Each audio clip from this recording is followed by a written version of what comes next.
রুহের জগতে আমরা কেমন ছিলাম, মৃত্যুর পর আমাদের আত্মা কোথায় থাকবে।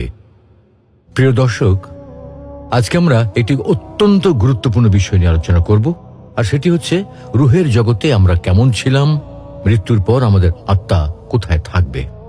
আদিতে আল্লাহ রাব্বুল আলামিন একাকী ছিলেন, কোনো কিছু সৃষ্টি করেননি। অতঃপর তিনি ইচ্ছা করলেন মহাবিশ্ব সৃষ্টি করবেন, মাখলুকাত সৃষ্টি করবেন। তখন তার মহা ইলমের মধ্যে মানুষ সৃষ্টির পরিকল্পনা ছিল। পরিকল্পনা মোতাবেক তিনি সকল মানুষের রূহ সৃষ্টি করলেন, আর এই রূহগুলিকে সৃষ্টি করে যে জগতে রাখলেন তাকে বলা হয় আলমে আরওয়াহ বা রুহের জগৎ। আল্লাহ তাআলা মানুষের জন্য 4টি জগৎ নির্ধারিত করে রেখেছেন। ইসলামিক স্কলারদের মতে এই 4টি জগৎ হচ্ছে: 1 আলমে আরওয়াহ বা রুহের জগৎ, 2 হচ্ছে দুনিয়ার জগৎ, 3 আলমে বারজাখ বা কবরের জগৎ, এবং 4 আখিরাতের জগৎ। মানুষের জীবন এই 4টি জগৎ নিয়ে গঠিত এবং প্রতিটি মানুষকে এই 4 জগৎই অতিক্রম করতে হবে।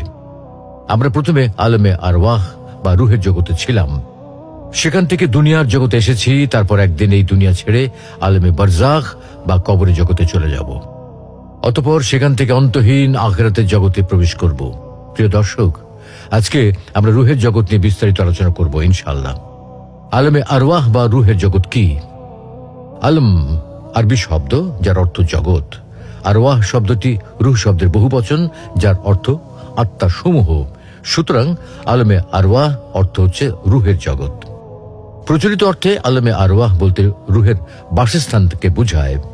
মহান আল্লাহ রাব্বুল আলামিন মানব কুলের রুহ সৃষ্টি করে যে জগতে রেখেছিলেন সেই জগৎকে বলা হয় আলমে আরওয়াহ বা রুহের জগৎ।